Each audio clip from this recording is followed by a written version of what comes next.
friends, welcome to episode 141 of Storyteller Conclave. This is a show all about helping you run the best tabletop role-playing game that you can, whether you're a new storyteller or dungeon master learning the craft, or an experienced storyteller looking to take your game to the next level. I'm Sarah. And I'm Rob. How we doing, Rob? Oh, jeez.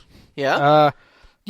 I would say that I'm doing well, considering. Mm-hmm. Okay. Work's been a little tough, but, I didn't sleep well a couple nights, and that definitely showed off, and I appreciate all the efforts you put into kind of turning this week's show around from what it was. Oh, no problem. I don't think I was ready for this week as much as I would have liked to have been, and then some stress got in there, and it just didn't help. So that's get your sleep fair. when you can. It's worth it. That's perfectly fair. Yeah, the weekend ended, and Sean and I were just like, this weekend needs just another day. Yeah. Monday just needs to be another Sunday, and we'll cope. But exactly. So, and I feel like I'm just behind the curve on a few things, and I'm trying to get caught back up with that. But that's. I mean, I can't say I'm complaining all that much. I'm healthy. I'm doing okay. Yeah. Helping people out, but yeah, I think I feel like I'm like a step behind right now. So yeah.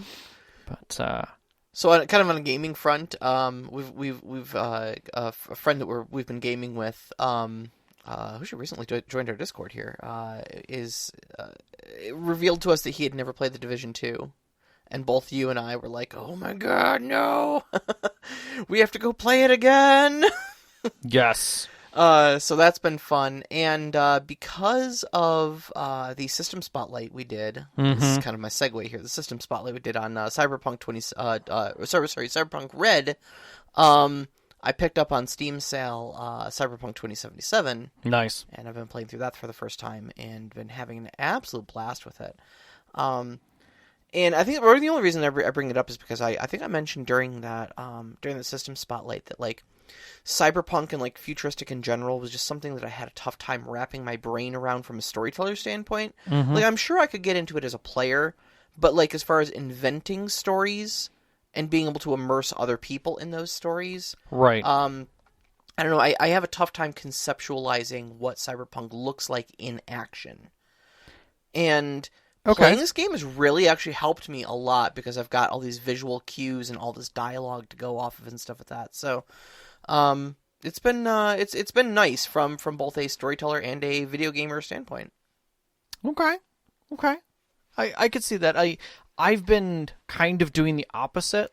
I've had to, when I've started to look at the Cyberpunk games, because there's so many out there that have been making up the genre, and it's interesting to see how varied the stories of the world are. What got it to that point. Yeah. You've got some where, if you go far enough back into games, we've got, Syndicate Wars. Do you remember that? I remember Syndicate, yeah. And Syndicate was just basically our world of capitalism continued out till basically, the globe is almost a city unto itself. Yeah. There aren't places outside of city. The urban spaces are still mega cities.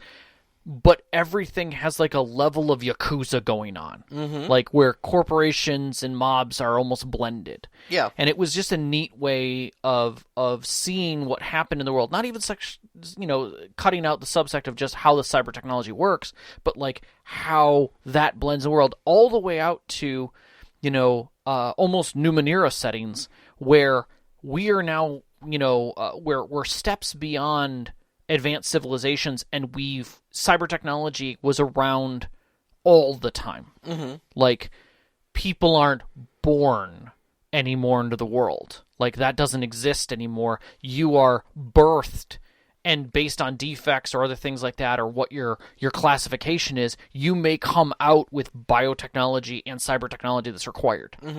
And that's a whole part of the world that's already there. So it's cyber technology that's included in a sub modernized world. So we're dealing with in some cases almost a Western culture, Western as in gunslinger, or Bushido world, but cyber technology is just a thing.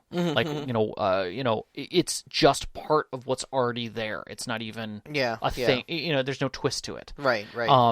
But I just thought that the interesting twist on that was the fact that the world, there's a almost Zero Dawn situation where people are being birthed out of systems versus natural birth happening because that's not allowed. Like, that control was gone Sure, for sure. some reason. Yeah. You know, in the past, and now we're at this apocalyptic state where you don't get that choice anymore.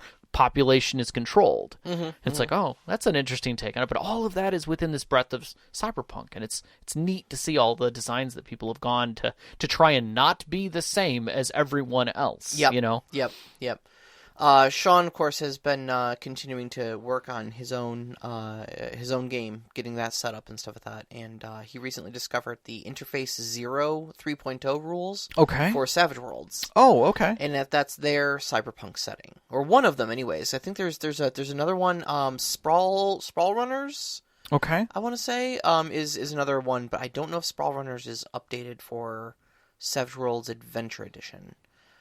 But I do know Interface Zero is, and he said he was looking that over, and it looked really good. Nice. Okay. To the point where he was really set on the Nova Praxis setting, and then he really was. He read Interface Zero, and he was like, "Oh, now I'm having a dilemma. I don't know." This comes right into our 101 that we just talked about. Yeah.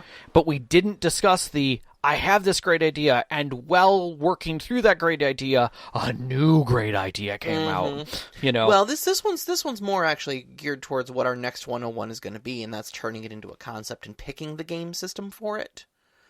No, I think that fits. But the thing is about Savage Worlds is that it's not, the setting is one thing, but and we're really just talking about two sort of cyberpunky settings. Yeah, two very much so. Transhumanist cyberpunk settings. Yeah.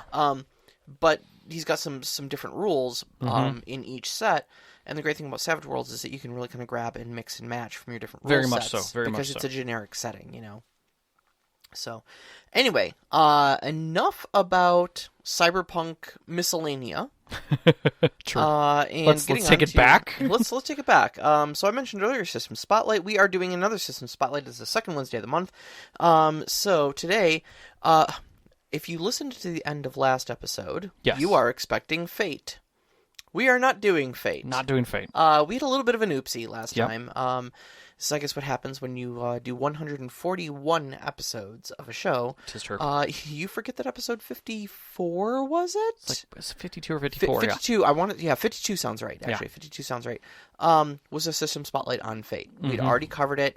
I went back and listened to it again. I'm like, oh yeah, we did a reasonably good job of describing it. There's really nothing we can add to the discussion. There's not really a good update to it. So, if you follow us on social media or on the Discord, you did see we made some announcements that tonight we're doing Mouseguard instead. Often referenced, but never really described. Haven't had a chance to spotlight it. We've definitely talked about the simplicity of the system, some of the narrative examples of the system, how we enjoy playing it, and some of the stuff that we like to pull out of the system. We've never talked about the system, so I guess it's time. Also, which is kind of cool for us, is that it's a local system. Like, it was birthed here. In Detroit? In the greater Detroit area, I'll say. Okay, yeah. And I think that's great, is that it kind of harkens back to that. Plus, it started as a comic. A full, graphic novella, which was beautiful and had a compelling story enough that it birthed it very quickly. And there was 2 editions, and it's not like it's been around that long. It's been 2008 was the first, and then the deluxe was brought out in 2011, and then we had the re-release, the second edition release, which was November 2015. So honestly, it's a relatively newer system. I would say it feels like a newer system too, and that's it's based off of the Burning Wheel system. And there's a very heavy emphasis on role play throughout the system. And of course, we'll get into that in a lot more detail. I was trying to remember what the most recognized Burning Wheel property is. Oh, I don't even remember. Yeah, I didn't get a chance to look that up, but I'll take a quick look up on that one. But keep going, please. But it's got a very heavy narrative, heavy based around all the storytelling. In fact, as you'll discover a little bit later in our spotlight here, it doesn't even have a proper combat system like your other traditional games. So I would put this very much in the almost powered by the apocalypse level of abstraction. in that, like, its combat felt very, very akin to something like Monster Hearts or Urban Shadows, where you don't even have you kind of have an aggressive action. You don't even have like, damage and hit points and stuff.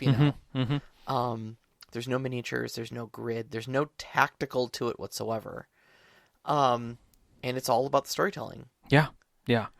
And I think that sort of a trend is a very new trend in gaming. Like, as we realize that games can be so much more than hit points and armor class and roll for initiative, as we realize that they're storytelling games and not tactical combat games. Yeah, I definitely think it took time to get to that point where we could start to remove the mechanics that were unnecessary. I think there was some extreme versions of that in the early 90s where we had not a lot of lore-based systems, but like simple games, like very simple games, like Who Killed Dr. Lucky, I think was one, which came out about that time frame, where people were basically just trying different tight, small narrative systems, but they always felt like they were lacking some elements of agency as far as and mechanics as far as skills and randomness.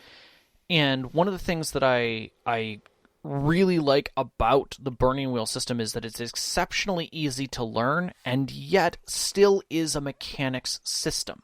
Oh, yeah. At its very core, there's still a lot of mechanics, but it is not dependent solely on those mechanics. It uses them in a way that makes sense. Yeah, there's iterations of complexity, and that's what really struck me when I was poring over the rule book. I knew Mouseguard, I mean, because we play in a Mouseguard game. We do. Both you and I. And very much happily. It's amazing. It's so different from any other role-playing experience I've ever had.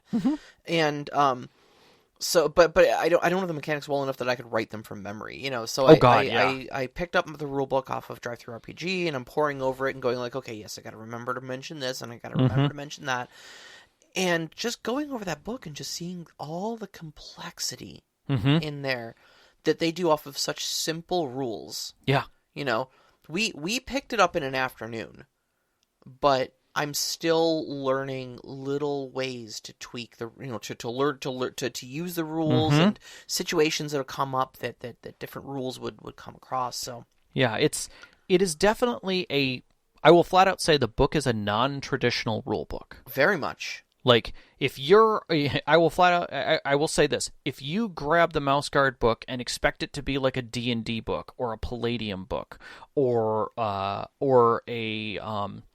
Powered by the Apocalypse book, with the way that it describes the rule set, you will be horribly mistaken. Oh, it's going to throw you for a loop. And honestly, I would have to say the first time that I looked at Mouseguard, probably back in its first edition, it was very confusing. I didn't understand it because I had no reference. Yeah, that it was a narrative story. It didn't come out and say that because it didn't. I don't think it needed to at the time. It was its own system, and in that, it didn't know that it needed to explain itself differently than what was canonized as role-playing. I'll agree that I'm very glad that we're in a game. Yes. And that I can see it and experience it firsthand, because I think if I just picked the book up off the shelf and tried to learn it, I think I'd be in the same boat where I would just be a little... disillusioned. Yeah, a little weirded out by it, because I mean, first off, like, your core rule for this game is you have a skill, some sort of number representing what it is you're trying to do. Yep. Okay? You don't even have attributes. Yeah. You've just got the skill. And you roll that many six-sided dice. Again, we're ignoring weird modifiers that'll come into systems and stuff like that, but your base rule is take that many dice, roll them, successes are 4 up. Yeah. You count the number of successes. Base level of successes, 1. Yep. And then it goes up from there. Sometimes you have some thresholds you've got to clear. Yep. And the other aspect of that is something that is not available anywhere, and that is you can just choose to fail. Like, you don't even have to roll. You can just say, yeah, I don't make this one. That's an option that is listed in the rules. Yeah, and it's a good option, as we'll get into when we start talking about advancement, because there's a whole system in here for failing forward. Right. And I think that right there sets it apart from everything else. Mm-hmm. I can't think of another system where failing, beyond, I would say, 7th Sea 2nd Edition, where failing and creating and accepting a consequence is something you actively do as a player. You know, the Mad Elf is at home twitching right now that you're using the word failure in reference to Mouseguard I so much right now. I do, because it's not failure. Because there is no failure in Mouseguard, is what our storyteller keeps telling us. You will succeed. It's just there will be consequences. There will be for your actions. It may not look the way you want it to. The story progresses. Yes. The story progresses, but there are consequences. So let's follow our traditional path. Regardless of how the book is laid out, let's follow our traditional path of discussion, and we'll talk about character creation first. I think it's a good way. We just told you all the mechanics in the game. That was by the way. That was it. Roll dice. You have an applicable number to the thing that you're doing. Mm-hmm. That number will be on your sheet. Mm-hmm. You roll that many dice. 4 and up is a success. That is the base mechanic. It is that simple. And that's it. That's the whole thing. Yep. So, you know what? I think the one thing we didn't really put on the... We talked a little bit about setting and theme, but I don't think we really talked about what Mouseguard is. I think we can get to that. Let's get through a little bit more of the mechanics. Well, the I think I want to talk about what we're building out of this. Okay. All right. So Mm-hmm. Mouseguard is a different world than even most people think when you think of Mouseguard. It is, simplistically put, a group of anthropomorphic mice that are just mice size. They are not gigantic. They are physically mice. This isn't like Teenage Mutant Ninja Turtles where, quote-unquote, they're turtles. No. This is mice. They're just mice. They're literally just mice. Some of them may have little bits of armor or capes, but effectively they're in a feudalistic time period. Sort of medieval-ish. Yeah, it's a gray area there, but let's look toward medieval. We haven't hit Renaissance. They're not doing high mechanics or anything like that. There are no firearms per se. There's no firearms, but yeah, tiny little mice with cloaks and spears and shields. Right. And the whole thing centers around their culture of the Guard. You are part of the Guard, whether you are a elder in the Guard, or whether you are new to the Guard, or whether you are someone who is a patrol leader or a captain. These are all positions, but you are always part of the Guard. This doesn't give you the option to be a farmer that joins the Guard, or a ferryman, or a trail guide who works with the Guard. No. You are part of the Guard. That is it. That is your job. And it all wraps around that Guard society. So when we talk about closing in the scope of a story to meet of only what your character can see, and we're talking mice, that's it. That's your society. You don't meet with hedgehogs and have conversations with other creatures. Those other creatures don't communicate with you. Yeah, they're animals. They're animals. Now, but the mice are sentient. Correct. And the weasels and the weasel cousins, like ferrets, right, and minks. Yep. So but again, those are all outside the purview of the players. Those are just the storyteller's components to be able to use within the story. Yep. Birds are dangerous. Owls are super dangerous. A tree falling down is literally a catastrophic disaster. 1 inch of snowfall closes everything down. Yeah. It's like being in Texas. 1 inch of snowfall destroys everything. Yep. I mean, you want to get a foot in? It's apocalyptic. We were traveling in spring in one of our games, and there was some rain that had created a flood. Really, it was probably like an inch worth of runoff. Maybe. But to us, it was torrential. Yeah, and it was totally a new river sprouted up in the middle of the field. Exactly. It changed the entire area. Like, that it was a walking path at one point that maybe a deer had used. Yep. Now it was like a raging river that cut through a major trade route. Last game session, we ended up getting into a bit of a tussle with a badger. And as I said to a couple people on Discord, it was like trying to fist fight a tornado. Like like one single badger is that big of a deal. Like trying to fist fight a tornado. It's a force of nature. You don't win. In fact, I don't think we've won against a single like large creature. No, we've driven them. All of them. We fought a snake, we fought a badger, but even both of those were like we stabbed it enough times that it decided it just didn't want to be there anymore. Yeah, we drove it out, and Yeah. that was it. But that's the difference, is that we are dealing with a very small scope in story that's very tight. We are not extending the themes of this story beyond the mice and what they interact with within an area that is probably no more than a couple dozen acres at most. Yeah. At most, right? And that's it. I mean, this literally probably is all playing out in the back corner of somebody's field. Mm-hmm. And that's it. Yep. You know? And it's for those who are in the know, Fraggle Rock was very much the same thing. It was a very, very small set. Yeah. Now that you say Fraggle Rock, I'm going to say it actually does kind of have that sort of, almost that sort of feel. Very much so, that you're dealing with a very closed environment. So with that setting in your head, where you're dealing with mice who are dealing with their own mice culture, it has all the other components that make up a really good setting that fits within that. You have quest givers that are direct. You're literally being told as a member of the guard, this is your job for the week. The guard has specific jobs they do. Yep. And there's a process for these. Once you're out, though, you're autonomous on how you get that done. There's a hierarchy of leadership. Yep. And it makes it a very straightforward storytelling platform, but gives a lot of agency to the players to then be their characters. Yeah. And that's what makes it unique.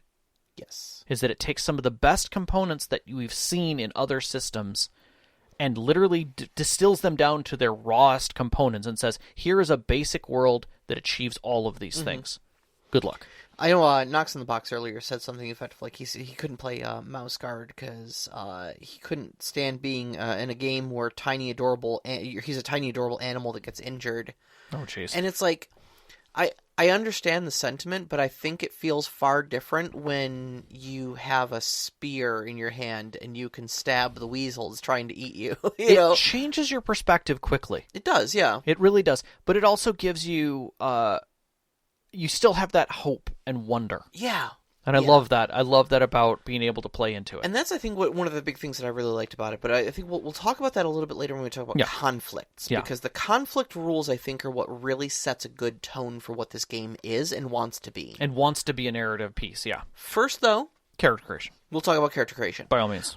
So one thing that you should learn about this game, and this is kind of what we said, like, if you picked up this book, it would feel very strange to you. Is because the character creation chapter is entitled Recruitment is way in the back of the book. It's actually the last chapter of the book on page 300 is where they give you character creation rules. And basically they started off by saying, like, yeah, I mean, you can create your own characters if you want. Honestly, using our templates is probably good enough. You're like, okay, it's not even a priority to create characters, but here you are. Yeah. If you want or need to. Right. And its position in the book right there sends a clear signal that it's deprioritizing the importance of these character creation rules in lieu of, like, story and personality. Like, it doesn't matter so much what your mouse can do as much as who your mouse is. Exactly. And what stories you want to tell with them. So one of the things that that kind of struck me right away when we started playing was that there's kind of an asymmetrical group composition. And by that I mean there's no classes to speak of. There's no, like, fighter, wizard, ranger sort of thing. But you have ranks instead, and that's your rank within the guard's hierarchy. From tender paws, which are new recruits, all the way up through guard mouse, patrol guard, patrol leader, or guard captain. Each one of these kind of has a different set of skills, some different amounts of skills, and there's also an inference of age. Like, tender paws are very young, and because of their youth, they have a very high health skill. It means they bounce back from injury very quickly and such like that, but they don't have as many, like, resources or circles, which are kind of like your contacts. Right. And of course, they haven't spent that much time with the guards, so they don't have a lot of your pathfinding skills, fighting skills, all those other things that maybe something like a patrol leader or a guard captain would have. Right, or the wises that go along with that. What they are Yes. very knowledgeable about, a specific lore piece. Exactly. Yep. So you're the older, more experienced ones are going to have higher will, but lower health. And then, of course, your more specialized skills and wises and resources and such like that. There's only one patrol leader per group. I was forced into that position against my will, but I play the patrol leader in our group, Moira. Guard captain is restricted to storyteller approval. And then if someone plays a Tenderpaw, we have 2 of them in our group. We do. One other player must be their mentor. Yes. So I have a Tenderpaw. Yes. And it's wonderful that these positions are put in because it instantly seeds role play into the group. Yep. That you've got this young, wide-eyed Tenderpaw who wants to learn everything about being a guard mouse, and then you've got me who kind of has to take her under wing. So there's right there, you've already got a relationship forged in that, and you've talked a bond, lot yeah. about liking having bonds forged during character creation. Yes, I'm very much for that, and that it helps the players know where they are. One of the things that I like about the system in general is that it being a narrative system, you're already taking away a lot of the tactical, nitty-gritty, number grindy parts of those systems and Yes. get people into the right mind frame, but also it gives your players a place to say, okay, who in this group is going to be a leader person? Who in this group is going to have childlike wonder and be a little bit more needing of guidance? Yeah. And like, those are player tropes more than anything else. And we've talked about that systems don't normally do that, and this system very much puts it forward again. Yeah, absolutely. Which I think is great. But I think also within that, it helps to the next step, which is then your life path creation, where you're kind of bringing together who that mouse is. Some of them are going to have very small life paths, while others are going to want to have more detail. And you're back to those types of players that fit those roles. Right. So. Right. So basically, the character creation kind of goes through a series of stages. So you choose your rank, and that's going to give you basically the raw, like, beginning part of your skills: your health, your will, a little bit of resources, circles. Maybe it'll tell you how many wises you can have, and it'll give you a couple of starting skills. But then, you've got different steps along the way, such as, like, okay, what is your natural talent? What is just a thing you're just good at? Cool, put it on your sheet. Yep. What was your parents' trade?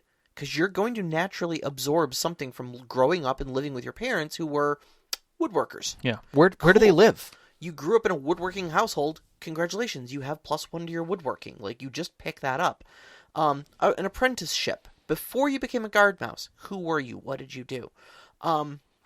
Your mentor that you studied under, what did they do? What would they have imparted upon you? My own personal character was studied under an apiarist. So I'm all about bees. I always look for honey. I try to have some honey on me. If we stop in, I always spend some time at the apiary because it's kind of a zen thing for me to be with the bees and stuff. And all of these things go into being a sum. Your character becomes a sum total of your parts. Yes. Rather than just being, you're a warlock. Right. Here are your cool skills and your awesome abilities. Yeah, you're cookie cutter warlock just like everybody else, but the only thing that differentiates you is maybe a couple stat numbers in your role play. In this, everything is there's so much diversity in it. Yeah. And that doesn't even get into what your traits are. Correct. Which, again, are not what we normally consider traits, or attributes. These skills and traits are things your character actively uses in some of the other systems might call them I'm trying to find a system that would have it. Advantages. Yeah, They would almost consider them advantages or hindrances in some cases. But the thing is, traits actually function as both. Correct. At the same time, and that's Yeah. what I think is really fascinating about them. It's actually very much like aspects in Fate, where every single one of them is a bit of a double-edged sword. So, for instance, my character is rational. Okay. Not rational. irrational, just rational. Rational. Sounds great. Sounds great to be rational, right? Okay, so when faced with a problem, my character approaches it in a very structured way, tries to do what is most logical and such like that. However, that can be a detractor when I need to think on my feet. When suddenly the earth rumbles and there's a badger in front of us, my character freezes up Yep. and goes, we need a plan. Yeah. Well, we don't have time to make a plan. Yeah, and what's interesting about the traits is they're not just for your character. That's one of the key things is that when an event occurs, and I'll use the term event, and you're sprung to make an action and affect it with traits, other players can assist with their skills and with their traits, or deter. Or hinder, yeah. So, for instance, my character, which I'll be talking about a bit later in the way that it's built, is very much the fighter of the group, a grizzled old mouse who's done this before and dealt with things. Oak. And because of that, he is very defense and combat forward. A good offense is the best defense, the first foot forward. So I'm very much on top of it because I'm using what knowledge I already have. This is where I know what to do. Yeah. But your character needs a plan and will try to pull things back to make a decision. Yeah. So that's where I would come in and say, well, I'm making a fighting roll. Okay, who is going to help or hinder this? And your character goes, you know what, I have to hinder this because my character's not going to help. Yeah, exactly. I I have to be too rational about this, and I'm going to be sitting there stammering about making a plan while you're drawing your sword and rushing in. Right. And so that takes dice away from my pool, which is, again, part of that system that doesn't exist anywhere else. Exactly. It's not that you're trying to get me to, and we'll use the word, fail at my roll, and that's something that actively, as a player, you have to get out of your head for this system. Yeah. Because otherwise you're going to take a lot personally, or your players in your group just won't do it. It took at least me, I can only speak for myself here, but it took me a couple game sessions to not feel bad about hindering other people's rolls. And I've got our storyteller sitting there just smiling at me going do it, yes, scrape dice off of their die pool, absolutely, this is what this game is about, and I'm I'm so sorry, but I'm gonna be rational. I'm gonna have to hinder that by one, and they're no, don't. It's okay. It's part of the thing. It's okay. The story will go on, But what's interesting is you mark when you do that. Yeah. You make a note to say you've done that. We'll get into that a little bit more in the gameplay part because there's more about how traits kind of interact with the world and how the gameplay actually flows and such like that. Yeah. But I want to talk a little bit about nature because that's the last part of character creation. Yes. And nature is actually a very big part of who you are as a mouse. Because you got to keep in mind that it's very easy to be we're just tiny people, and act very human. Right. But nature is kind of that thing that brings you back to constantly focusing on the idea that you are not a person, you're a mouse. And you do mice things. And so, depending on what paths you pick, what various options you pick during character creation, your nature starts at 3, will max out at 7. And it basically describes the balance between how, and I'm going to put this in air quotes, you can't see it because this is a podcast, quote, human you are, or humanoid, right, etc., sentient. Sentient, civilized, if you will. Versus how mouse-like, how feral you are. Right. And when we say mouse-like, we're thinking mice tend to have fear. They tend to cower. Yep. They tend to run away. Well, when you're doing character creation, your nature starts at 3, and then you answer 3 simple questions. Do you save for winter, even if it means going without something now? Or do you use what you have when you need it? Okay. Question number 2. When confronted, do you stand your ground and fight, or do you run and hide? Right. And question number 3, and I love this question, do you fear owls, weasels, and wolves? Mm-hmm. Simple yes or no question. Mm-hmm. And depending on how you answer them, they each have different stat tweaks and pluses or minuses to your nature. Yep. And so nature is a stat that you can tap for doing mouse-like things. Mm-hmm. And like you said, escaping, climbing, hiding, and foraging. Yep. Those are the 4 options. Right. If you are doing one of those 4 things, you can roll nature. Yep. And it never expends it. You get it for free, basically. Yep. And you can do that instead of using the thing that you're supposed to be using. So normally, like, if I'm hiding, Mm-hmm. it would be like, what, a stealth check, right? Yeah, yeah. Or sneaking, or whatever they Yeah. call it in... Yeah, in I can't Mouseguard. remember the exact system code. But hiding is something a mouse does. Mm-hmm. I can just use my nature for that. And if my nature's 5 versus my completely untrained stealth of like 1 or 2... Right, my logical, self. Right, I'm not logically thinking. I'm not person thinking and going, Right. well, the shadows are deeper over... No, I'm a mouse. Right. Hiding is what I do. I'm just going to let my mouse instincts take over and be a mouse. Mm-hmm. Same thing for climbing, same thing for foraging. But you can use it for not mouse-like things, but you risk expending it then. And what happens is when that hits, if that ever hits 0 for you, you essentially become too human, too sentient, too logical. You're now Nim. You're now a mouse of Nim. Yeah. You've almost become too scientific, too analytical to relate to other mice. Right. And you got to take some time off. Mm-hmm. Your character gets shelved for a little bit until you can kind of come back and realize that you're a mouse again. Yeah, it's have you found your sentience so far that you really just can't connect? Mm-hmm. Yeah. And it's the same thing with hitting 7 nature. Mm-hmm. If you ever top out on nature, you become too feral, too mouse-like, and you're way too skittish at that point to adventure. You can't be part of the guard. They need to take you back. Yep. And slowly help you become... Spend the winter in Lockhaven, get your crap together. Yeah, exactly. Exactly. So in that, one of the things that you were talking about is being able to tax your nature. Uh-huh. And that's where you lose it temporarily. Mm-hmm. And again, you're rolling into into it going into that, and I think that's a neat mechanic that it can be temporary. Yeah. Because I think that's a neat thing that other systems lack, because they're not as narrative, and that is a narrative piece that you're talking about that has mechanics directly attached. We're talking about the players. We're not talking about how the players interact with the world. We're talking with how the players interact even with their own psyche. Yeah. Again, a concept that is very foreign to a lot of games, but there are parts of games that have that.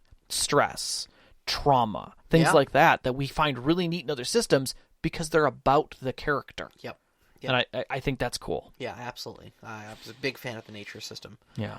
All right, so getting into gameplay. Now, as we described earlier, it's kind of a built-in gameplay loop in that you are part of the guard. I mean, the whole point of it is Mouseguard. You are part of the Mouseguard. Right. So there's always jobs to do. Weather watching, pathfinding, mail delivery. It's a big one. It's the only way that the different settlements communicate with each other. Escorting different groups of mice between the settlements. Helping mice in need. Maintaining the scent border. That became a big one. Yes. Of dropping a special concoction of pheromones that make predators from the west think that everything on the east side of that scent border has been claimed by a gigantic uber predator that they don't want to mess with. Right, so they just back away from it. They're like, oh, okay, I'll go somewhere else. Yep, exactly. And it's just part of the society. It's what they do, Yeah. and they have to continue to put it out there. It's like we have this western front, this sort of frontier wall almost, but it's not a wall. It's just some stinky chemicals that we have to dump out pheromones that we there. throw out there. Yeah. Yeah. But then also the seasons become a big almost antagonists in and of themselves. Well, when you're that small, even the smallest bit of weather makes a huge difference. Sure, absolutely. It feels catastrophic when anything major happens. Temperature changes, migration of predatory animals is a big thing. Like in the fall, okay, are these animals moving around? Are they trying to find a place to burrow down and hibernate? Is that going to affect us? Is something going to decide it wants to burrow into one of our settlements because it's cozy and warm in there? Are we going to displace an entire settlement full of mice just before winter because there's a badger now here? It's all it's really great in that it takes the small wonders of natural things and turns them into big problems you need to deal with. And then winter obviously is a huge deal, because basically, like, the gameplay loop kind of goes through the seasons, right? Winter, I think are we just hitting our first winter, or did we just get through our first winter? I think we're just hitting our first winter. Our first winter in game, because I think we started in spring, like right after the thaw. Yes. So we've come around. We are now coming up to our first winter. Yeah. And basically in winter, like, no travel happens. No, you're stuck in Lockhaven. Everybody closes it up, and you're stuck in Lockhaven, which is like the capital city for the guard mice. So I'm kind of excited to see what happens there. But the game overall, I mean, that's sort of like where your gameplay elements are going to come in. But the story itself is broken into two phases. Correct. You've got the GM's turn, and then the player turn. Which is a great concept, in my personal opinion. The GM's turn is what we consider traditional role play. Yes. Where GM is presenting challenges, players are rolling stats or whatever to meet those challenges, and narration of those events that are non-challenge based continue. So, but it's within the purview of the storyteller directing that. So you have in this case, the meat of the mission, the guard mice having to deal with the challenges, whether it's delivering something, working with people who are in a caravan and getting them from point A to point B and guarding them along that path, or scouting a path that, over the last season may have changed drastically and getting it plotted on a map. Something that simple, just cutting through the wilderness between Lockhaven and a settlement. And Spruce Tuck or something. Yeah, sure. Yeah. Because there are known settlements that are out there, but it doesn't mean you can see them from Spruce Haven because they're days of travel to get there by mousefoot. They don't have horseback. You might have a beetle to help drag something, but you're not going to, like, hop on a big bumblebee or a bird or something. Those things are going to eat you. Yeah, also, those things aren't sentient like we are. No, so it's a different thing in that sense. But in between those 2 points, you have everything that could go into them. The wild, birds, creatures, large insects. You've got the weather, whether it be rain, high winds, things getting knocked around, snow in some cases, other mice even. An animal doesn't even have to be a predator. Or any combination there and that make up the challenges to get to that point. The beauty of that, in my personal opinion, is the fact that it's very simple. You don't have to come up with monsters and crazy events and dungeons and anything. Magical contrivances. And, you literally just give it what used to be a quote-unquote babbling brook that to them was maybe a foot across, that to us doesn't even literally exist. It's like a dew run. Suddenly becomes 50 feet across and 2 mice deep, and it's deadly. Yeah. Like, how are you going to get across that? One of our games was very intense because there was one of the settlements had kind of a library in it, and the whole settlement was flooding because a beaver nearby was starting to dam up the river. Starting to dam up the river. He'd probably put, like, a log across it. And that was enough to shift some water in that direction, and we were, like, busily making trenches. It was intense because a beaver moved a log. Yes. Something that simple. It was super fun, too, and that's, I think, like, that kind of gets us to the next part here, and it's like the gameplay loop of success and failure and consequence and stuff like that.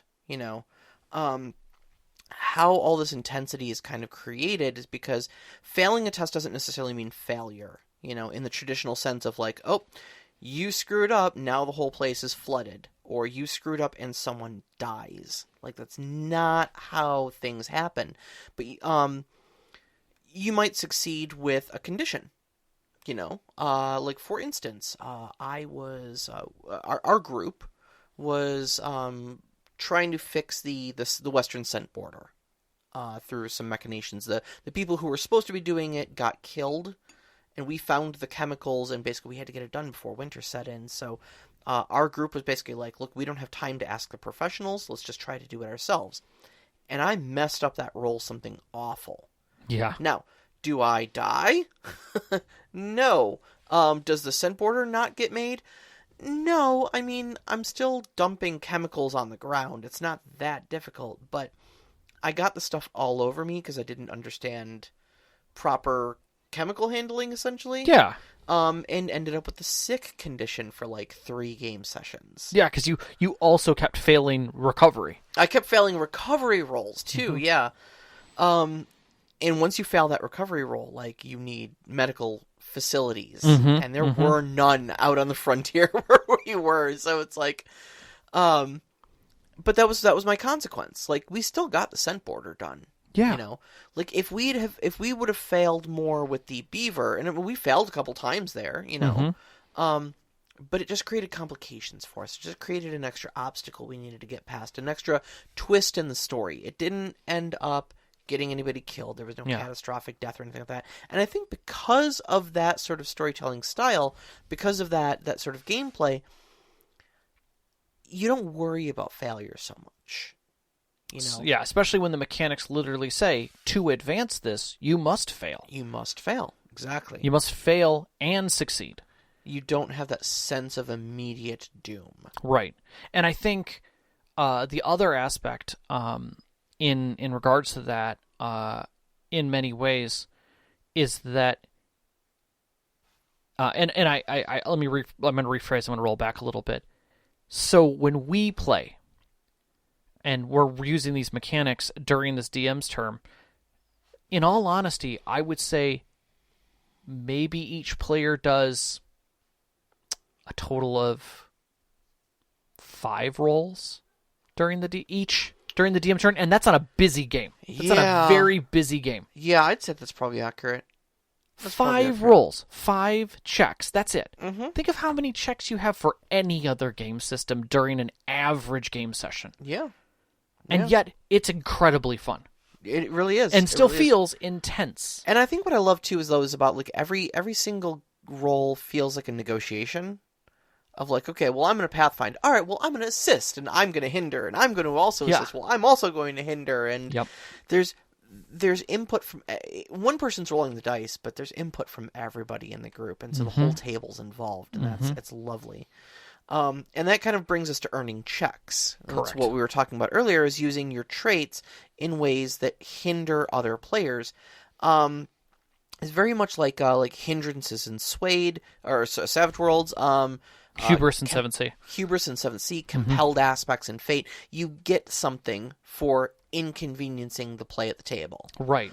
And that's a mechanic that's there specifically to cause role play of negative aspects of your character. And essentially you earn what's called a check. And these checks can be, you can either use them on the spot to recharge your traits, because your traits can only be used a couple times depending on what rank they are. Or you save those until your player turn, and each one of those can be cashed in for a move during your player turn. Now, before we get to the player turn, I want to talk a little bit about combat or conflict. I really want to say conflict. Yes. Because there's so much more conflict than combat. Also, I wrote conflict in capital letters, so that's a hint to you that that's the one. Yeah, that's really what we're talking about here. So this game does not even have a combat system to it. Right. In the traditional sense of, like, Dungeons and Dragons, where you're going to roll initiative, and each person is going to hack away with their weapon that does 2d6 damage, and everybody has hit points or wounds or whatever that you're going to be taking. That's not how this game functions. Conflicts are abstract. They can be fights, but they can also be chases. They can also be arguments. Yep. They can also be grand wars. Sure. Either way, when you have two sides that are deliberately trying to vie for power or position or dominance over another, you have a conflict. And essentially what happens is you break into teams. So the players would be one team, and whoever else, the NPCs or the animal or whatever else that you're up against is going to be another team. Each team then picks 3 maneuvers from attack, defend, feint, and maneuver. And in order, first maneuver, second maneuver, or first move, second move, third move, you each reveal at the same time. Right. Because actions happen at the same time. Exactly. And everybody on the team gets a turn. Mm-hmm. So, like, it might be your character, Oak, that goes first. It might be my character, Moira, that goes second. Everybody has to get a turn before someone else can go again. And a mouse cannot take 2 turns in a row unless they're the only mouse in the conflict. Mm-hmm. So, it doesn't have initiative so much as it just has a round-robin order that makes sure that everybody has a say in the conflict. Yep. And then, depending on if you have decided to attack, or defend, or feint, or maneuver, depends on if you are rolling off, or if you are just trying to roll an undefended, essentially, number. You don't have hit points. You have your group has what's called disposition. Which I like. And it's kind of like an abstract measure of hit points. But they're not hit points because they're, again, this conflict might not be a fight. Right. It might be a chase. What is hitting disposition 0? It means you've been caught. Mm-hmm. Disposition 0 for an argument means that you've been out-argued and people agree with your opponent. Yeah, maybe you're stammering. You're left stammering at the end of it. Maybe. It could be anything. But one way or another, that argument is over and you are the clear loser. Mm-hmm. Maybe. But, and this is what I really like about the system, you're going to be vying for disposition, okay? The outcomes of your rolls, your attacks, your feints, your maneuvers, your defenses, and stuff like that will go towards either raising your own disposition or lowering your opponent's, okay? Obviously, first person to disposition 0 loses. But there's a whole system of margin of success, okay? So if they have done a decent job and whittled your disposition down to, like, 2 points, out of the maybe 8 you started with, they've done quite a bit of disposition damage to you. At the end of the conflict, you compare those, and then the winner has to make a compromise to the loser based on how good the loser did during that conflict. Mm-hmm. Now, if this is a fight, and the stated goal of that fight, and you must state this at the beginning, that your intent is to kill. Right. Because otherwise, you just defeat them. Mm-hmm. You thwart them. Mm-hmm. You vanquish them. Yes. But you don't kill them. Nope. You have to say from the beginning that your goal is to kill. Even then, that's still subject to compromise. Mm-hmm. So, say we're in a conflict. Say the intent is to kill. Okay, fine. We lose the conflict, but we gave pretty well before we got overtaken. Right. I might get an action or 2 before my character is dispatched. Mm-hmm. That action may even be limp back to the nearest town and deliver my last words. Right. Before I collapse and give in to my wounds. Right. It may be lashing out one last time at my would-be killer and wounding them as well. Take one with me. Mm-hmm. It may be that I save the rest of the people on my team by sacrificing myself heroically. Right. And turn what could be 2 or 3 casualties into just 1. Right. but there's a whole system for these compromises. And so even in conflicts, it's never an all or nothing thing. Yeah, one of the things that I thought was interesting was someone using the Princess Bride thing at the end of this, where it's like, I see that you have 6 fingers on your left hand. That is a compromise. You learned something before you were taken. Yes, as a hostage. That's excellent. Like that is a simplistic compromise. Mm-hmm. And this section, I think, in a unique way, is that as a storyteller, I think if you could pull this portion out and use it in other systems, a disposition while you had a conflict in D&D, Savage World, whatever, so that at the end of that conflict, even just as the storyteller, you do justice to this. There's rules very close to this in Savage Worlds for mass combat and social combat are actually is pretty close to this. But I would say I like this better. Mm-hmm. And like even your equipment then too, like so you're then wondering, well, what good does it do to have swords and shields and such like that? Those add modifiers to your conflict rolls. So if I'm wielding a spear, which my character does, spears are fast. They're +1 successes to a feint roll, and they've also got close ranks, +1 die if you're going to use them in a defense roll. So, depending on what equipment you have at hand, and this can count for other things too. So, like if you're doing an argument, having research at hand or evidence might count as a quote-unquote weapon in an attack, in an argument. Yes, that's right? true. That is true. Uh-huh. So, it's really cool. It's really cool, and I'm very enthusiastic. I don't think we've actually done a conflict, though, in our system. It's all been just based off of the regular rolls. So far, yeah. So far. I think it's more along the lines, it's just been easier. Mm-hmm. I don't think we've gotten into a point where a conflict really needs to happen, but I feel like our next session we could. Yeah. With some of the stuff that we've talked about doing for those scenes, I think it would be neat to explore that. Again, that's up to our storyteller. It's quite possible, yeah. But I'm excited to see. Yep. So then that's the GM turn. Mm-hmm. Okay? The GM turn ends basically when you complete your mission, when you find a safe haven, or when there's an extended period of downtime in the middle of a mission. And then you move into the player's turn.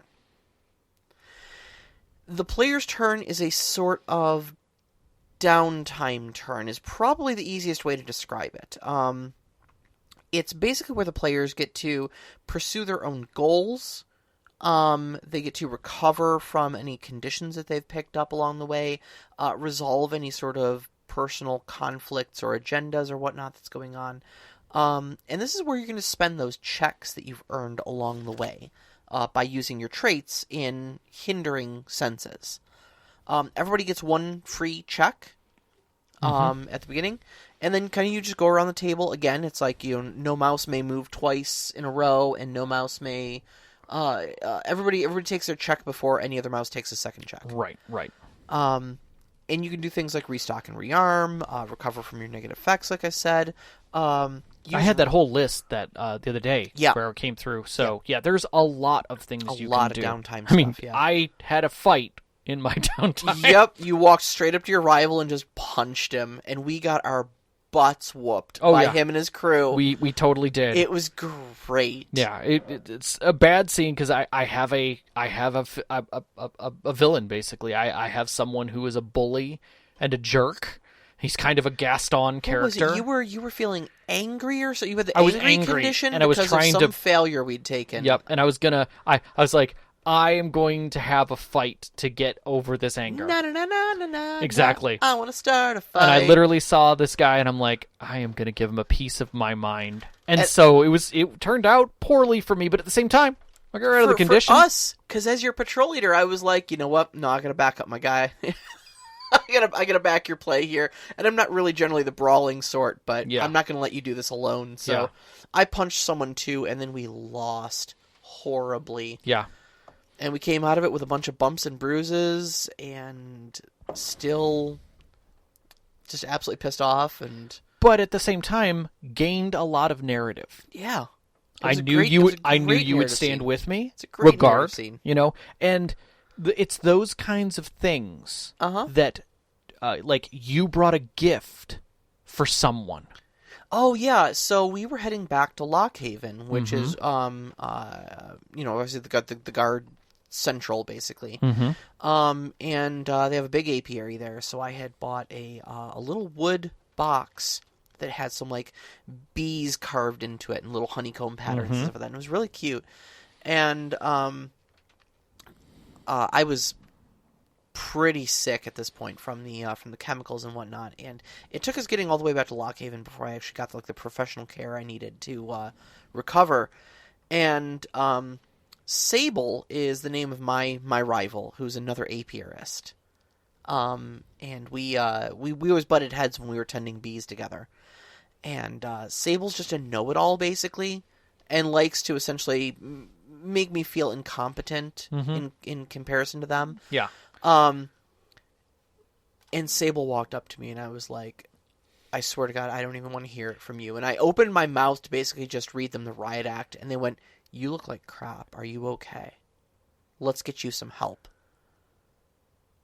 And I was like, oh, I can't yell at you now. Yeah, You're being and took care of compassionate. you and was compassionate about it. And so I was able to get rid of my sick condition, and on my move, I bundled up that box who I was going to give to my mentor, and instead sent it to Sable with a thank you note. Yeah, and like, it was easy to identify your nemesis and who they were. We've troped up our characters, our nemesis completely to make them simplified, but at the same time, they're still complex creatures. Oh yeah, absolutely. We're not playing hard tropes. You can delight in the small tropes, though. That's what, I think Mouseguard is a great place to delight in the small tropes.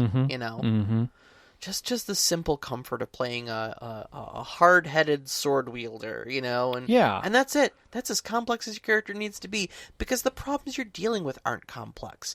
There's no liches from ancient cultures that have a mystical world-shifting stone trying to summon a Tarrasque from beyond the Nine Hells. No, it's a badger. Yeah. That's as deep as the story goes. It's a badger. It's not even the badger from last season. Right. It's just a badger. It's just a badger. Yeah. And, like, yeah, your character doesn't have a extensive background with multiple lordships and fallen princehoods and, an old cousin who you need to find because they went missing. Nope, you grew up in Spruce Tuck, you took care of bees, now you're in the guard. Exactly. Like, yeah. Why are you in the guard? Because it's the right thing to do. It's the right, everybody in the community should at least do it once, kind of a thing. Like, that's your attitude. Or I was taken into the guard because they fed me. Yeah. Like, I wanted to repay him for their kindness. Yeah. Boom. Done. But that opens up so many more doors to continue then from. It is a narrative forward game, and it definitely shows for that. So because of that, there isn't really experience. No, and that's the neat thing about the advancement. Okay, so your advancement is done in kind of two ways. Your typical end-of-game experience sort of stuff is not experience. No. You earn points for that, but we'll get to that in a moment. Your actual character advancement is done during the course of gameplay. Yep. Every number on your sheet, every skill, every trait has a P and an F, and then a number of bubbles, essentially, a number of circles next to it, dots, to fill in. And those are for pass and fail. You earn your next rank in a skill or a trait by passing tests equal to it and failing tests equal to it -1. Yep. So, if you're going to raise your 3 to a 4, that means you have to succeed 3 times and fail twice. Yep. And once you do that, and it might be right in the middle of a fight, you can do it. As soon as you fail or pass that last check that totals you out, you gain the next rank. Yep, because you're better at it. Erase your dots, start again. Yep. Your new rank is 4. I will say we forget about that every time we play the game. We do. We have to keep reminding each other. Okay, did you log it? Did you log it? Did you log it? Yep. But that's the thing is that the game doesn't make you lean on your stats and abilities. Yes, the power curve is incredibly flat in this Yes. game. And it's so much more about the narrative than it is about the power curve. Right. So, I mean, which Minecraft lends to the other thing, which is persona points. Mm-hmm. And persona points are a part of the end. And when we say end game, we're talking about after the player's turn. So GM's turn, player's turn, end of session.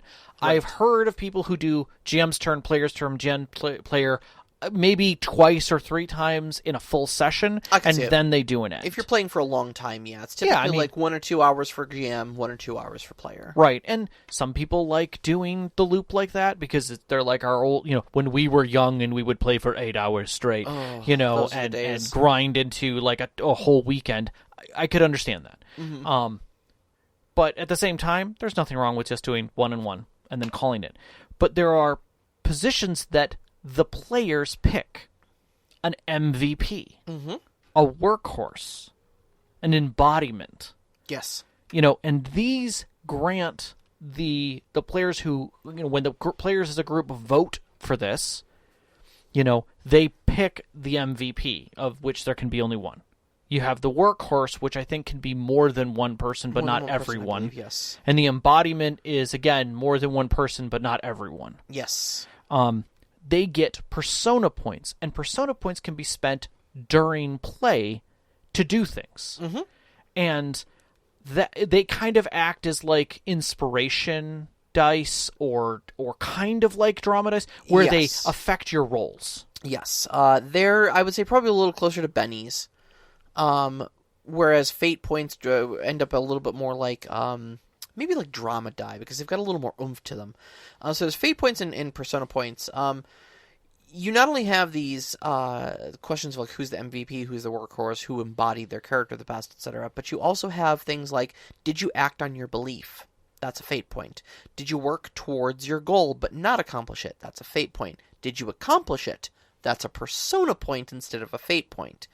So just by essentially living to your character's instincts, your goals, your beliefs, and such like that, you also earn these fate points and these persona points. A fate point can be spent during play after you've made a roll. And any 6s you rolled on that now explode.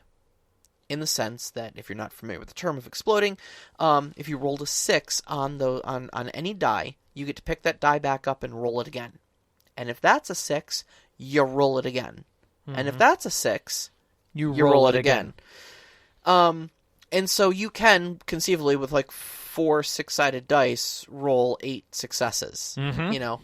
If you spend a fate point and you get these rolling successes. Your dice don't normally do that without the expenditure of fate. Mm-hmm. But if you roll something exceptionally good, you want to bury the needle on it, you go right for that. Yep. Persona points, on the other hand, are a lot more, a lot lower power, I think. Yes. But to be spent a lot more freely. You can spend up to 3 persona points on any given roll. Yeah. And it simply just adds an extra die. Yeah, they feel a lot more like the Savage World dice. What am I thinking of?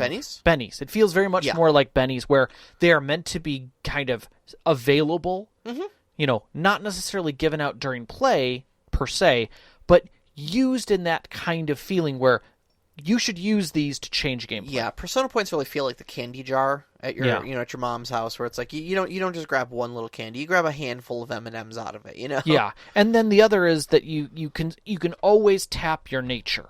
Yes, which has its risks if it's against your nature. Right. But if you are foraging, climbing, hiding, or I forgot what the other one is. Foraging, hiding, climbing, or retreating.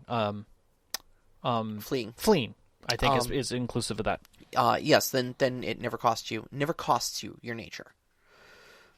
So all these things are here at the end, and then so basically you're doing your end of game breakdown. You're like, okay, did you live up to your beliefs? Yes, you get some points for that. Did you accomplish any of your goals? You get some points for that. And that's kind of how you recoup these point pools that get expended during play to kind of make your rolls bigger and better. So you don't really have your experience points in the traditional sense. True. All right. Now, That's Mouseguard. that is Mouseguard. in a very, very big nutshell. I'm gonna try and say this now. What are our actual closing thoughts on this? Because I know we have a lot of thoughts on this. We have a lot of feelings on this. I'm gonna start with you. What do you think it does well? I have a whole list, but I'm gonna start with you.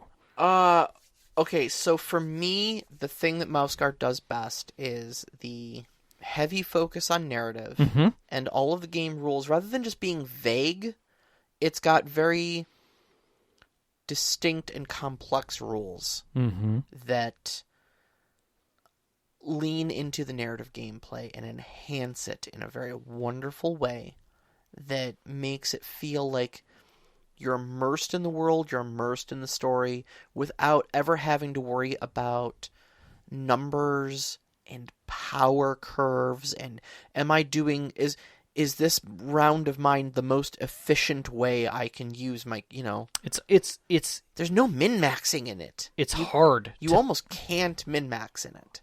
You can, but it's 100 counter to the system. I don't know that you can. Because because your traits are all double-edged swords. Your nature is just kind of a matter of who your mouse is. But and what I'm saying is that you can, but by doing so, you're defeating the system.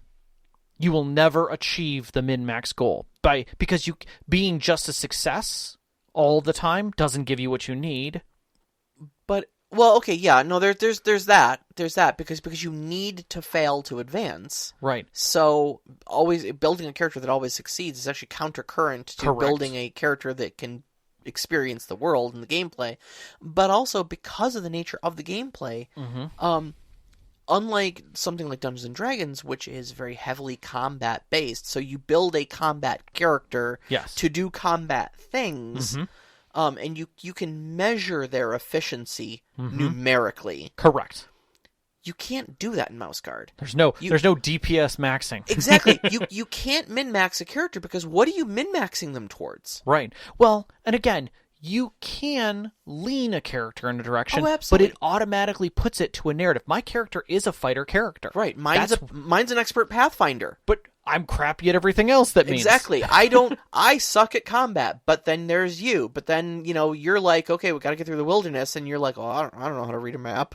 Yeah. My character's like, cool, that's what I do. Let's go. And even over all of these campaigns, my character has had to learn how to communicate and raise up a Tenderpaw beyond making them tough. Because that's the direction that he's good at.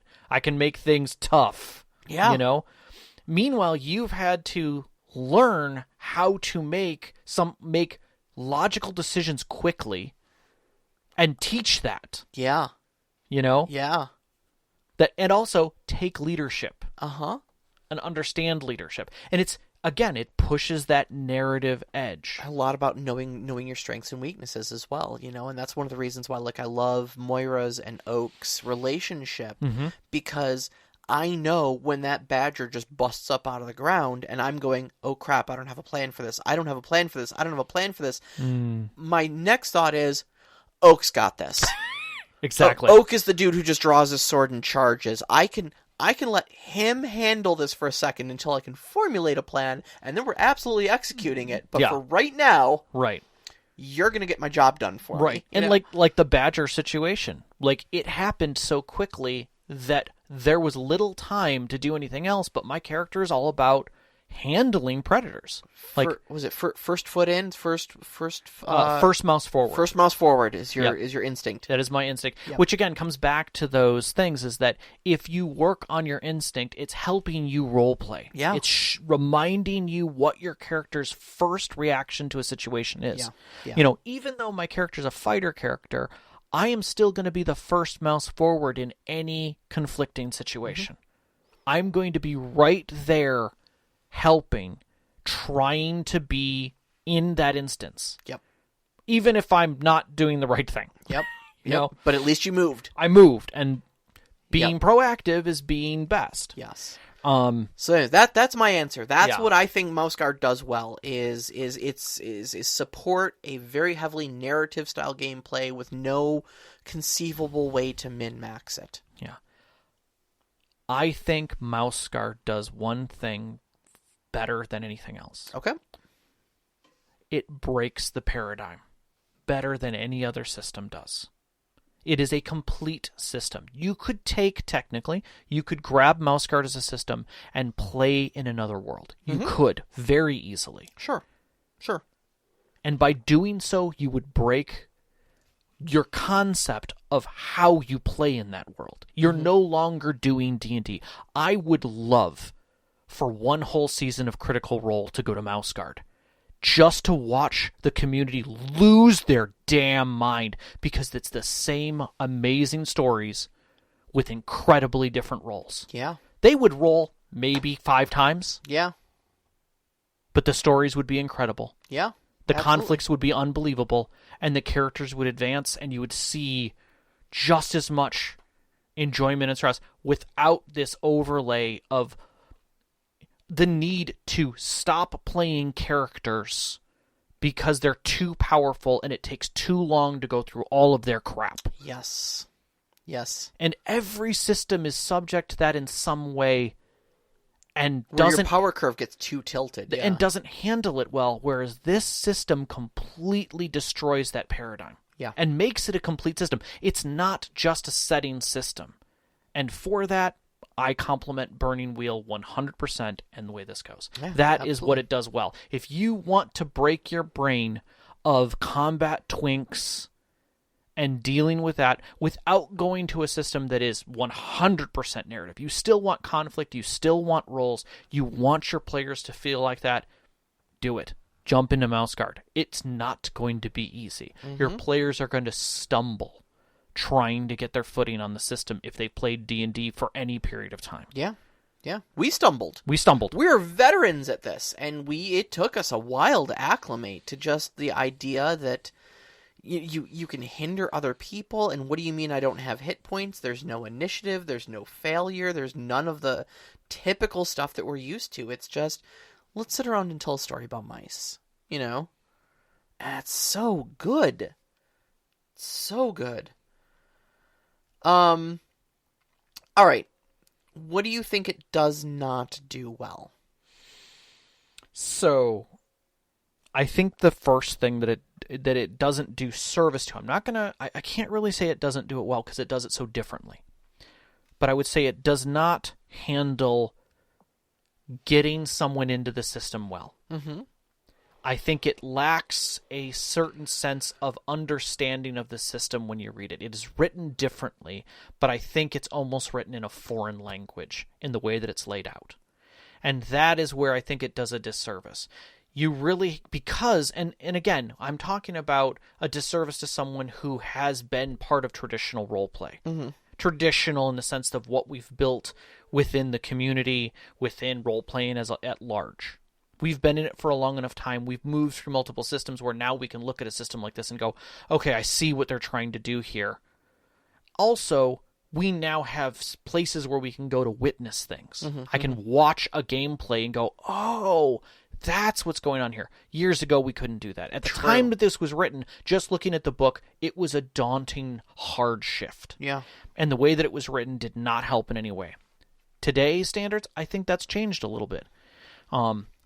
But at the same time, it is its own world that is vastly different. And you really do have to get into the entire book to explain it. It is not something that you can hand in a very quick card to someone and say, in a single 12.5 by 11 sheet of paper and say, here's the world.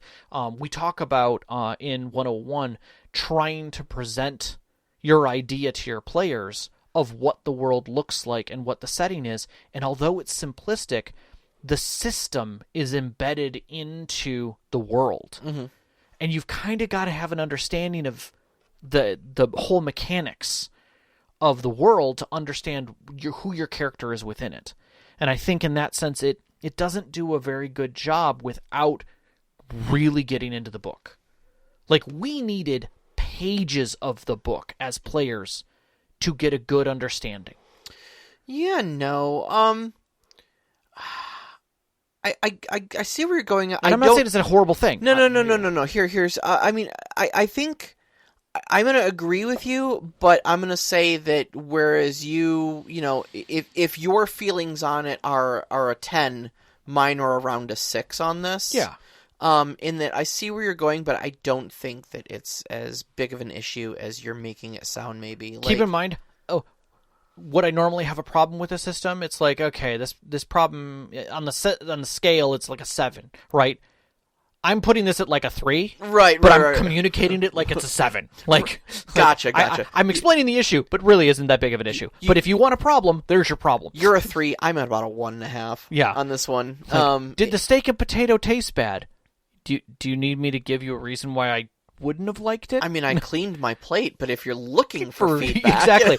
Maybe it was cooked just a little too long and the plate was cold. Yeah. Okay. Yeah. Like, yeah.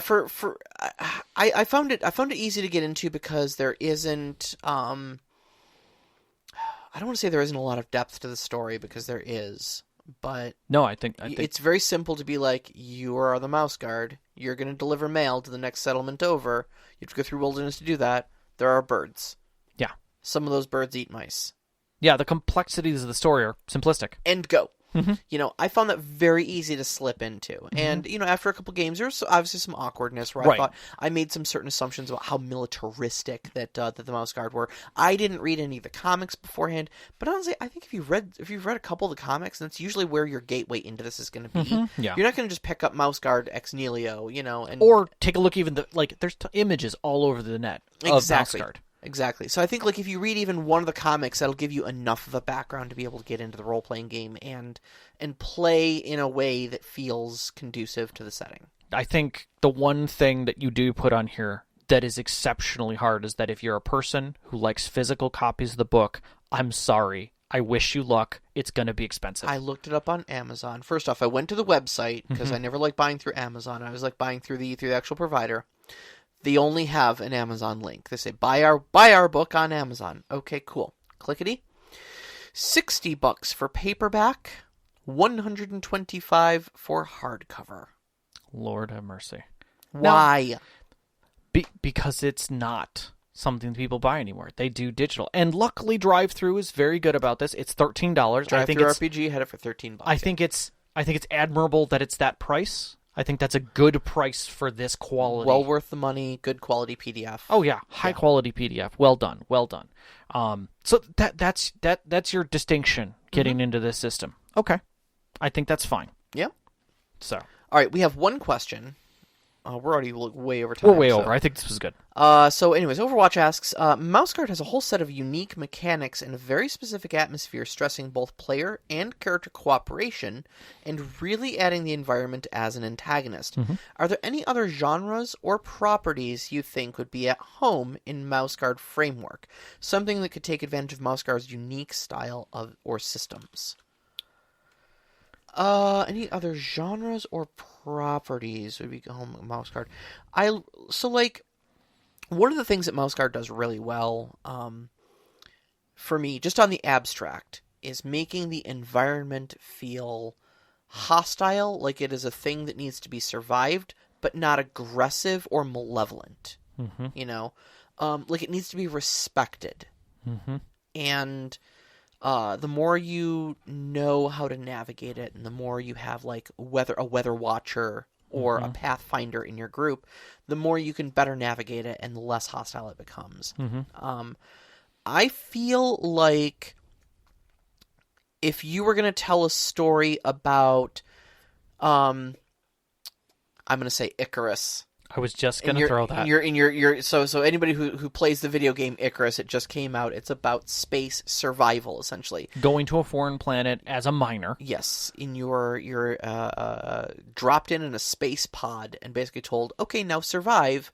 I feel like that style of gameplay would be very good. Like maybe your ship crash lands, or maybe you are deep space explorers looking for fruitful new planets upon which humanity might settle, might exploit for the resources, or whatever you're out there doing. If you're looking for that players versus environment, players versus nature style of gameplay, that explores it in not such a malevolent style of me versus them storytelling. Yeah, expeditionary style gameplay. Yeah, expeditionary. Thank you. That's a beautiful way to put it. Coming to a new continent, discovering what's there. People have roles, you know, and maybe you're leaving from a start position, going out. An Oregon Trail style game might be really good for this system. Yes. Again, what you're trying to do is simplify the world, but at the same time make it about the connections between people. I saw one person say that they ran a Heroes Burning Wheel game. Okay. That leaned heavily on it, and it was Heroes is the TV show, like from early heroics in superhero style, but more DC, where you're not superheroes. You know, you're a Batman, you're a Hawkeye, you're more of somebody who's there, who's better at what they do. You're an exceptional dude, right? But the game, it's more like Masks, in the sense that the game is more about how you're interacting with society and your lives and things like that. That the challenges that you meet as the guard, as the heroes, the superheroes, right, are things that you can handle and that will get taken care of. And the whole conflict system with disposition fits so well with conflict and how resolution works in real conflict, that it fits so well within those systems that there are consequences. There are compromises you make. Compromises in conflict. You know, you have to say you're killing is another aspect of heroism and superheroism, is that you're not killing, you're just knocking out. And so somebody said you could easily do like a alternative TMNT game with this, or someplace where you've got very physical, real people in challenging situations who are doing efforts to try and think. Another one that I thought was intriguing was someone said doing like an SCP style game. Not necessarily to the horror side of it, but to like the X-Files or lighter side of that. Oh yeah. That's definitely the style that I like in the SAP thing. Yeah, where you're communicating with people, you're working with others. Your conflicts again have consequences, and you have to make compromises. And handling the end of those can mean a lot of different things. I was like, this could cover a lot of different narrative genres where you don't want high levels of stress. Yeah. You just want fun. Yeah, absolutely. To come out of it. And you can take those high-level stress narrative high games and put them in this type of a system and get a very different gameplay out of them. Absolutely. So that's what I would say. That's what I would say. A game that you would think to run in Dread. Right. Run it in this. Yeah, well, I mean, one of the things I love saying about game systems is that your system teaches your players how it's supposed to be played. Yeah. You know, what it focuses, what it emphasizes, what it de-emphasizes, what it straight out disallows. You know, your players will do the safest and most efficient things most of the time, and so if there's no clear path to that, they'll make more in-character choices. You know, if you're crunchier and more, you know, tactical, they're going to make more tactical choices. Yeah. You know, and so like if you're trying to tell a specific story and you're using a set of rules that encourages role play and encourages you know, very in-character decisions and consequence and compromise in all of their conflicts, and where death really isn't a goal, you know, then it's going to teach the players to play it like that. The other one that just came up in my mind, a Firefly-like game. I can see it. It would be very good as Firefly. Yeah. Journeying from one planet to the other, you have your downtime, you have your same sort of GM turn where between one port to the next, you've got your complications that you run into, or maybe at the port you run into your complications. You deal with situations, there. And then finally you resolve that. You have your downtime where you get to hang out at the bar or on the ship, repair the ship, refuel. Deal with like nemesises, things like that. Exactly. Nemesises. Nemesi.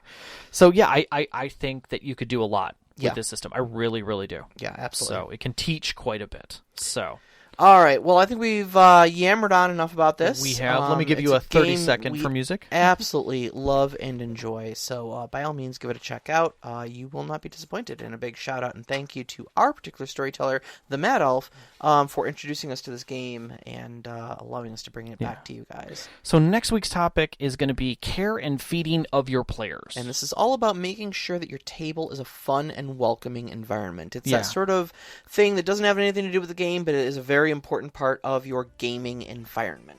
You can find us on Twitter at @ST_conclave, on Instagram at @ST_conclave, on MixLR every Wednesday night at 7 p.m. at mixlr.com/storyteller-conclave. You can also find our link for our Discord through our Twitter or on our homepage at storytellerconclave.com. We'd love to have you. Big shout out as always to our Patreon members for supporting us month after month, especially Noxenbox, Sam, Arcane Asylum, Sparkle Motion, Vedran, and Hulavu. Thank you so much. Thank you so much. Our pre-show music is by Arcane Anthems. You can find that at patreon.com/arcaneanthems. The intro music was Beyond the Warriors by Geefrog. You can find that at geefrog.bandcamp.com or on Google Music. And our outro music, which you're hearing now, is Only Our Footprints in the Sand by Midair Machine. You can find them at freemusicarchive.org. We'd like to thank our families, Vicky and Sean, for assisting us with this and putting up with us on doing this show. They help us out so much. All of our friends who have given us these stories and games to play, and you, our listeners. We love you. We love you so much. Good night. Good night.